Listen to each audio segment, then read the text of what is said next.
God bless you. सदा सुखी रहो।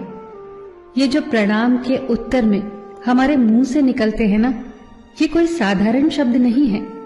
ये दुनिया के सबसे कीमती शब्द हैं। आजकल हम इन बातों को महत्व देना बंद करते जा रहे हैं, पर यकीन मानिए, जो प्रणाम के जवाब के रूप में आशीर्वाद हमें मिलता है या हम किसी को देते हैं, वो 100% चमत्कारिक शब्द होते हैं, बेशकीमती शब्द होते हैं। एक बहुत प्यारी कथा कहने जा रही हूं। महाभारत का युद्ध चल रहा था। एक दिन दुर्योधन के व्यंग से आहत होकर भीष्म पितामह यह घोषणा कर देते हैं कि मैं कल पांडवों का वध कर दूंगा। इस घोषणा का पता जैसे ही पांडवों को चलता है तो उनके शिविर में बेचैनी बढ़ जाती है। सभी को भीष्म पितामह की क्षमताओं के बारे में पता था, इसीलिए सभी अनिष्ट की आशंका से परेशान हो जाते हैं। तभी श्री कृष्ण द्रौपदी से कहते हैं, तुम अभी मेरे साथ चलो। श्री कृष्ण द्रौपदी को लेकर सीधे पितामह भीष्म के शिविर में पहुंच जाते हैं।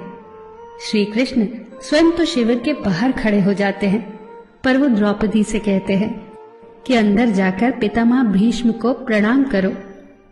जैसे ही द्रौपदी ने शिविर के भीतर जाकर पितामह भीष्म को प्रणाम किया तो पितामह भीष्म के मुख से द्रौपदी के लिए ये आशीर्वाद निकला, अखंड सौभाग्यवती भव। जैसे ही ये आशीर्वाद उनके मुख से निकला, उसी क्षण उन्हें स्मरण हो आया कि आज ही तो उन्होंने पांडवों के वध की घोषणा की थी और स्वयं ही उन्होंने द्रौपदी को अखंड सौभाग्यवती रहने का आशीर्वाद दे दिया।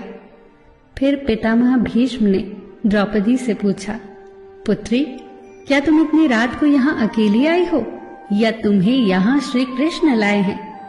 तब द्रौपदी ने कहा, जी पितामह, और वो शिविर के बाहर ही खड़े हैं। शिविर से बाहर निकलकर दोनों ने एक दूसरे को प्रणाम किया और पितामह भीष्म ने कहा, मेरे एक वचन को मेरे ही दूसरे वचन से काटने का काम केवल कृष्ण ही कर सकते हैं।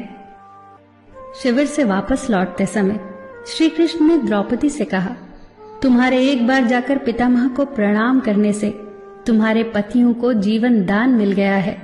अगर तुम प्रतिदिन भीष्म, धृतराष्ट्र, द्रोणाचार्य आदि को प्रणाम करती होती और दुर्योधन, दुशासन आदि की पत्नियां भी पांडवों को प्रणाम करती होती तो शायद इस युद्ध की नौबत ही न आती।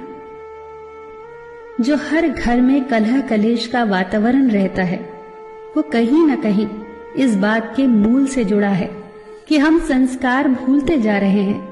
हम जाने अनजाने अपने बड़ों की उपेक्षा करने लगे हैं। याद रखना कि हर चीज पैसे से खरीदी नहीं जा सकती, और ये भी याद रखना कि हर बात का जवाब गूगल से नहीं मिलता। उसके लिए बुजुर्गों के पास भी बैठना पड़ता है। शरीर की खुराक के साथ साथ हमारी आत्मा को भी खुराक चाहिए, जो संस्कारों से हमें मिलती है। हम भूलते जा रहे हैं आशीर्वाद के महत्व को। आशीर्वाद एक कवच की तरह होता है जो हर बाधा से हमारी रक्षा करता है। कितनी सुंदर बात कही है किसी ने। प्रणाम अनुशासन है, प्रणाम शीतलता है, प्रणाम आदर सिखाता है, प्रणाम से सुविचार आते हैं, प्रणाम झुकना सिखाता है, प्रणाम क्रोध मिटाता है, प्रणाम आंसू धो देता है, प्रणाम अहंकार मिटाता है, प्रणाम हमारी संस्कृति है।